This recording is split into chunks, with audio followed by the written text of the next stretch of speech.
to my channel. My name is Day and I'm the owner of Lily's Beauty Bar. I have been posting lash educational videos for the past couple months. This video is not going to be very long. I know the last video that I posted was very detailed. It was very long.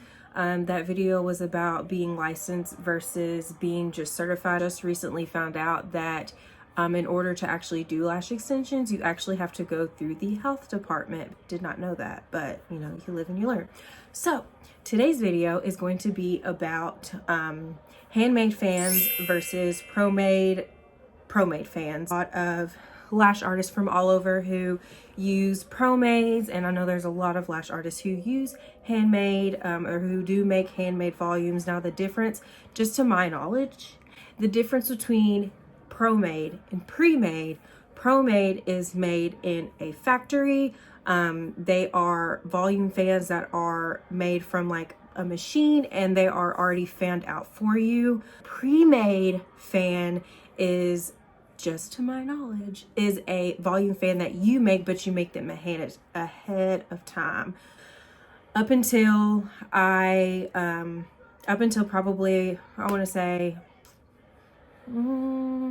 probably 2.5, 3 years ago, I had used Promade. Now this video is not going to be bashing people who use Promade fans. This video is strictly for educational purposes specifically for educational purposes, so people know the difference between a handmade volume fan and a Promade volume fan. So handmade fan is a fan that you, the artist, made with your hands, with your tweezers, whether you're using the pinch method, a blossom cup, a glue ring, whatever the case may be. There's, you know, a few different ways to make a volume fan. With a Promade fan, I know, like I said, there's a lot of lash artists who still use Promades. That's totally okay. Okay, I used Promades for the first like 3 or 4 years into my lash career. The only reason why I went to handmade fan is because the place that I worked at, they did not use Promades. I did not have a choice. I had to learn. Am I happy that I learned? Absolutely, because I will never go back to Promades. Promades do help you. They do help you with your time. They help you with your speed. They help you with fullness. They help you with coverage. I am just not a Promade girly anymore. I will forever use handmade. If I'm in like a time crunch, I don't pre-make my fans either. I used to, but if I'm in a time crunch and, you know, my client comes in, say she had retention issues and, you know, she's only got 6 lashes on each eye, most of the time, if they have to, in my policies, I have it listed, if you're not at least 60% coverage, it's automatically a full set. I'm in a time crunch and I have a client that comes in and she's like, you know, I only have a few lashes on each eye, just do what you can. I have an event. That's like, if they have an event and they need to have their lashes on, I totally get it. I've been there. I totally understand. I'm just gonna fill them in an hour or, you know, however much time that I can, just to give them something. Promade fans, to me, I do not like Promade fans. I actually had a client come from a different salon a couple weeks ago and she had on Promade fans. I was very, very disappointed in the work.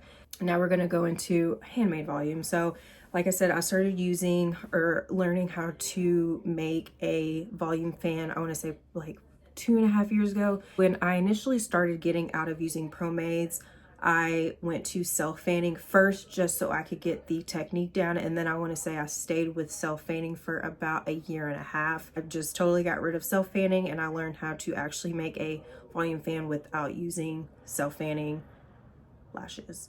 When I started using handmade volume or making, you know, doing handmade volume, it was definitely a struggle. Okay, just because I was so used to the lashes already being stuck together and the only thing that I would have to do was pinch them. And I noticed that my fans started getting better with handmade volume and they weren't self-fanning. I went back and looked at some of the self-fanning lashes that I did. The bases were incredibly thick. They just did not look good at the time. I thought they looked great, but that's because I did not know any better. Today, when I look back at pictures, I'm like, They don't look good. The bases are really thick. There's way too many hairs. It's just, it's an absolute shit show. I will say I am a 0.03 girly. I love using 0.03. That's just my favorite that I use. I do use 0.05 from time to time. I do have some 0.07s. I have 0.07 in brown lashes, and I have 0.07 in white and blue lashes. So my color lashes, I do have 0.07. When I'm making a volume fan, or I'm doing like a volume set, hybrid set, mega set, I always use 0.03. I feel like you're able to get a little bit more, they're a little bit more versatile versus, you know, if you have a client who has very sparse lashes, they want their set a little bit thicker, you can use a 0.03 lash and make a little bit of a bigger fan without compromising the client's natural lashes. If you're using a 0.05, you know, you can't make as big as a fan with a 0.05 that you can with a 0.03, because a 0.05 is going to end up being too heavy. I love 0.03s. They have my heart. They probably, up until a year ago, like when I talked about this in my first video, there are so many things that I know now that I did not know back then. I knew that there was obviously different diameters with lashes, but I didn't know like the nitty gritty stuff. I had no idea that there was like 0.03s. Okay, I just thought there was 0.05, you know, 0.07, 0.15 and 0.20. I didn't know there was stuff in between. When I first started using 0.05, they felt like, with a handmade volume, like when I started making my own fans, they felt so light, and I struggled so bad. Like, they felt so like just thin to me. And when I started using 0.03s, I was like, oh my gosh, like they felt so just like, it felt like nothing. Like I struggled to learn how to fan a 0.03 because they were literally so small and so light. It took me like months to like actually get it down where my bases were really skinny, and you know, my bases were not like off, you know, like at the bottom. If you've got lashes, I knew I should have brought my whiteboard. I got a whiteboard for these videos, and it's at work. If you have like a volume fan, and you know, say this is like the base of the fan, and you have some hairs that are like kind of up. If you know, you know, you got some hairs that are kind of up, and you got some hairs that are like poking down, and the base is like not like, you know, blunt how it should be. That's it. I'm trying to like draw it with my hands, but if I had my whiteboard, I'd be able to draw it.